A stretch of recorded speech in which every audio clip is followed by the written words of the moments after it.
বন্ধু রাজুর এক বিরাট আম বাগান। রাজু প্রতিবার আমার বাড়িতে আম পাঠাতো। ভাবলাম এবার রাজুর বাড়ি যাব।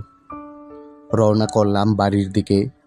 দেখি রাজু বাগানের ভেতরে আম গাছ থেকে আম পাড়াচ্ছে। আমি হতবাক হয়ে গেলাম। বললাম, এ রাজু, আম তো পরিপক্ক হয়নি। রাজু কোনো উত্তর দিল না। আমি রেগে রওনা করলাম বাড়ি। রাজু গাছ থেকে নামলো, দৌড়ে এসে আমাকে আটক করলো। বলল, বন্ধু কেন রাগ করছিস রে? তুই কি পাগল হয়েছিস রাজু?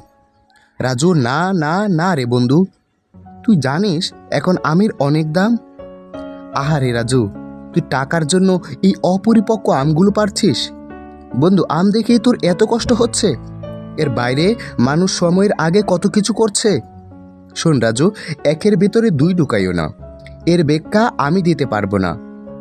রাজু, একটা কাজ করো, একটি গাছ থেকে 15 দিন আগে একটি আম পেড়ে রেখে দাও। আবার ওই একই গাছ থেকে 15 দিন পরে পেকে যাওয়া আমটি পারো। এরপর দুটো আম এক জায়গায় রাখো, তবেই তুমি পার্থক্য নির্ণয় করতে পারবে। শুধু তাই নয়, চলতে গেলে, খেতে গেলেও এর পার্থক্য নির্ণয় করতে পারবে।